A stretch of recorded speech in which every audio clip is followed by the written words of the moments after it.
certainly seems like the disciples are in trouble.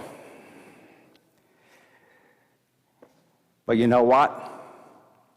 We are too. As a church, we are too. But there's good news at the end of the story.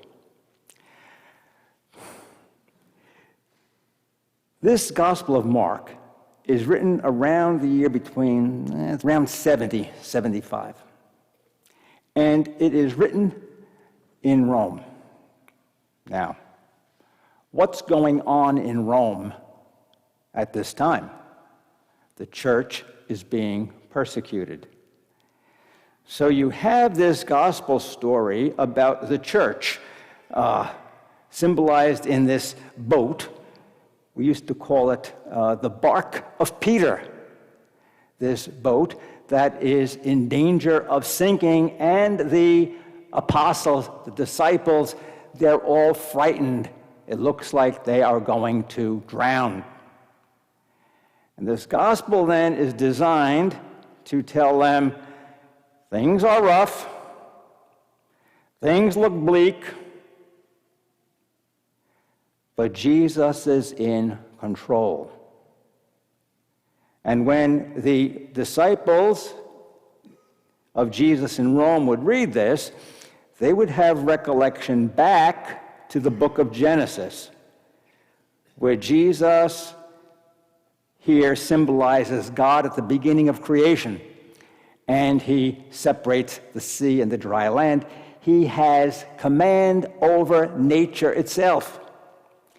But for the Jews, the sea also was very frightening for them. It was for them a symbol of terror, because it reminded them of evil, that the sea could destroy them. So it's evil, it's chaotic, it's dangerous. And so we have the story of Jesus then. This is God, a nature miracle. He has control over the waters, and he has control over sin. He has control over death. So you can see why the early Christians, those in Rome, would love to hear this story. And we should love to hear this story too, because we are going through a tumultuous time in this country and a tumultuous time in our church. Not that this is unique. Throughout the 2,000 years of church history, there have been many tumultuous times. But just so happens, we're living in this tumultuous time. There is a bill coming up before the Senate this week. This bill is extremely dangerous. It's called the Equality Act. And I think it might be voted on as early as Tuesday. Let me tell you what this bill contains and how dangerous it is for the church, for us, and even for America. You know, you have some people going around saying, church should not get involved in politics. Well, how about when politics gets involved in the church? And if the church doesn't get involved in politics, the church is putting the immortal souls of her people in danger. And in this case, America itself will be in danger. So the church has an obligation to respond. So we're going to respond this morning and hope that you'll be able to take my advice and do what I'm going to ask you to do. Let me tell you about the Equality Act. First thing in this Equality Act is that it would be very detrimental to our Catholic schools and to our Catholic organizations. What do I mean by that? We have certain standards, moral standards, that we live by as Catholic Christians. This Equality Act would say that even those people who are living lives contrary to our moral beliefs they would be entitled to remain teaching in a Catholic school. And they would even have the right to promote those beliefs. And so, suppose we have people there that are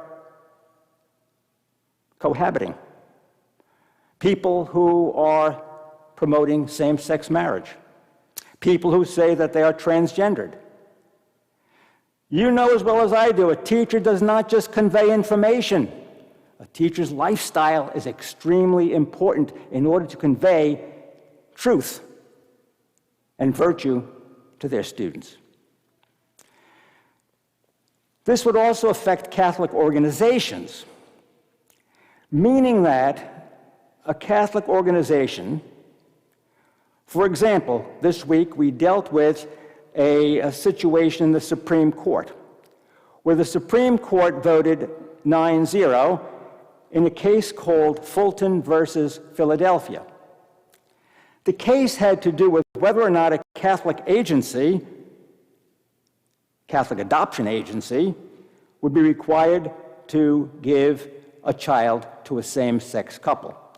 The Archdiocese of Philadelphia said no. Philadelphia said you're breaking the law. The case went to the Supreme Court.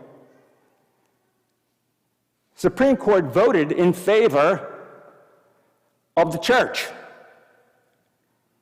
But it is not a victory for religious freedom. When a lot of people read this, they start saying, well, finally, the Supreme Court is doing something for religious freedom. And when you have the New York Times applauding, you know there's a problem. It doesn't say that. It's a very narrowly tailored decision. It basically says that because the word exemption is in there, why was not the exemption applied to the Catholic adoption agency? All they have to do now is take out the word exemption. And we're back to ground zero. It starts all over again. I would encourage you to get time, go home, go on the internet and find the opinion by Justice Alito when he talks specifically about how the major topic of religious freedom has been avoided. And this is why we're back in court with the Little Sisters of the Poor, because religious freedom is the basic issue, First Amendment. And this is the reason why the Colorado baker is back in court, because it's not dealing with the primary issue, religious freedom. No religious freedom, we are in major trouble and will be persecuted. Secondly, what else is in this Equality Act? We've touched upon this before, but in the Equality Act, it would be very specific, a law that a boy who says he's a girl can play on the girls' team. Now, I ask you, is that justice? How does a girl compete against a big, strong boy? It's almost impossible. Sure, there are cases where there's some girl that's just, fantastic and she could beat me, which isn't going to take much. But for the most part, no. And so what about women's rights? What about women's rights? Where are the feminists now? Why aren't they protesting this? And then, of course, it also says that this boy who says he's a girl has rights to go into the women's locker room. Do you want your little girl to be ogled by some boy who says he's a girl? Instead of getting this child the psychological help that he needs, instead, we're giving him permission to do something which is immoral. Imagine all of the problems that young people have growing up with their own sexuality, with how they view their body. And then we put a boy in the girls' locker room? I would say, I think the boy is psychologically impaired. Then I begin to think about it. Maybe he's not that stupid, But could Could you imagine this? Could you imagine it? This is what's in the Equality Act. Thirdly, we're dealing with the abortion issue once again. The abortion issue is at this point a Supreme Court decision in Roe v. Wade. Equality Act would make abortion the law of the land. The law of the land. And therefore, any prohibitions against abortion would be lifted. We can see the beginnings of this now when the present administration is once again funding Planned Parenthood and is lifting the restrictions on promoting foreign abortions that we've always prohibited using federal funds, which is contained in the Hyde Amendment, which has been with us since 1978. So it's then the legal funding of abortion. It's doing away with the Hyde Amendment, and it's making abortion the law of the land, not just available, but a right. And the federal government would then protect that right, no matter what stage of the pregnancy. You've been following, I'm sure, the Bishops' Conference going on this past week. Some of you have already been asking me, what do you think about what the bishops did? Well, a lot of us, just like, with the Supreme Court decision, we are ready to, they finally decided they're going to discuss it. Ladies and gentlemen, I don't know how much there is to discuss. It's constant church teaching. Abortion is wrong. If you support abortion and formally get involved with promoting abortion, as the present president is doing, he's wrong. And if you formally cooperate in an abortion and funding abortion and making it more available, he should not be receiving Holy Communion. It's as simple as that. But they're going to discuss it. Okay? I will give them the room and the time to discuss. Although by the time they finish discussing, I guarantee you the present administration will be out of office. What is the power of the United States Conference of Catholic Bishops? Believe me, it can make a statement. Statement might be in some ways uplifting regarding the Eucharist, but a lot of the power of the conference resides not with all of the bishops, but with the individual bishop in that bishop's diocese, and that's canon law, and with the approval of Rome.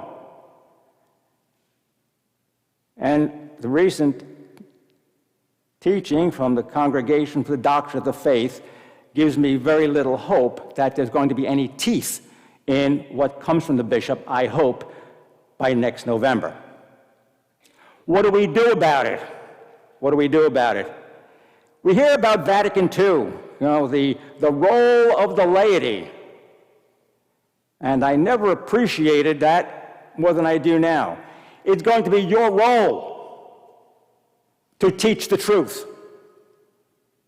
If you can't expect it from the hierarchy or from the priests or from bishops' conferences or from catechetical programs, then you have to do it yourself. You teach your children. You teach your grandchildren. You teach the people that you come in contact with regarding the evil of abortion and the prohibitions of someone receiving Holy Communion while they are in the state of grave sin, mortal sin. This is not weaponizing the Eucharist. You have some bishops, no, it's weaponizing the Eucharist. No, it's not. Canonically, it's always been something that's medicinal. This is to help the person to see the error of their ways and to bring them back to the state of grace. It's like my mother used to say to me, I'm punishing you not because I hate you, because I love you. It's for your own good. And that's the case with saying you should not receive communion because you are not in the state of grace. Clean up your act. It's for your good. And that's the job of Holy Mother Church. Let's leave that there for now. As you know, I can go on quite some time on this. Next point is this.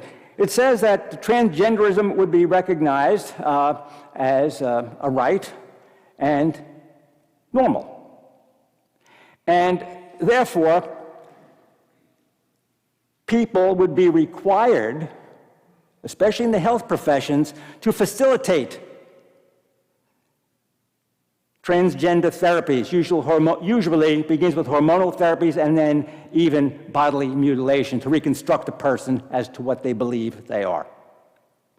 It's a vile thing to do that to anyone. And it's happening to young people again and again and again. Even 60 Minutes in liberal CBS realizes that there is a problem with these transgender surgeries, hormonal therapies. But this would be in the Equality Act. And it would put all of our Catholic hospitals, our Catholic doctors, our Catholic nurses in a situation where if they are loyal, they could not perform what the transgendered community wants them to perform. That's how dangerous this is, and that could lead to real persecution. The last thing is this. It has to do with a redefinition of a public place. What does that mean, public place? It means that we can begin to redefine. Let's take an example. St. Agnes Parish Hall. We might rent out the hall for parties. But we always presume that the party is for something consistent with our Catholic faith. You know, somebody's going to have their quinceañera. The Spanish have beautiful ceremony for the girl's 15th birthday. Or we're going to have a birthday celebration for one of our parishioners that reached a certain milestone in life, and the family wants to rent out our parish hall. We have control right now of that space. If the Equality Act goes through, it becomes redefined. And suppose a couple comes and says, we want to have a same-sex marriage banquet at your hall. If we say no, we will end up in court. That's how dangerous this law is. Now, what do I want you to do? First, I want you to get in contact with our senators, Senator Scott and Senator Rubio.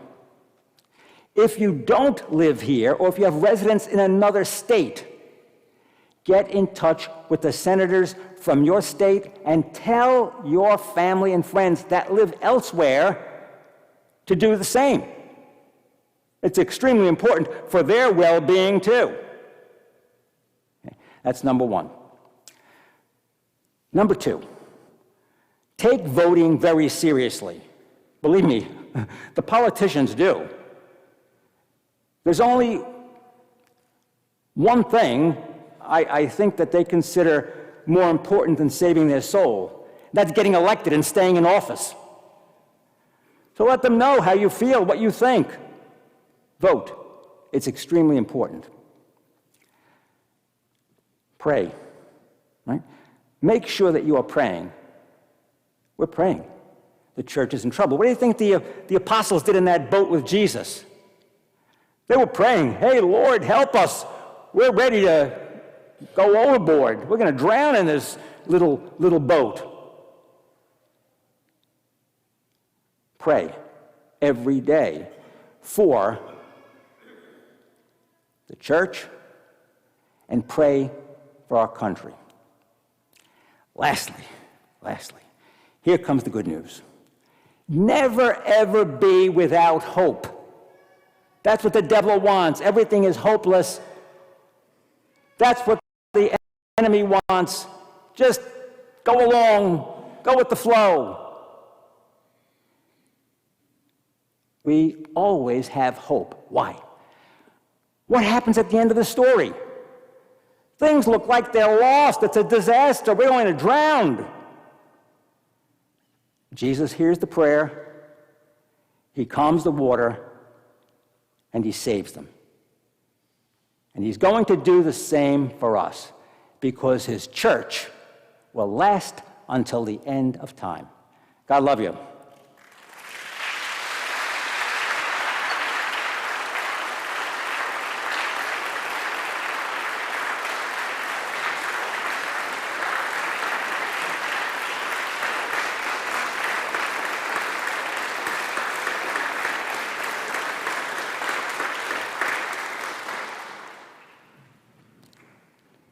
You're very good people. Pray for me.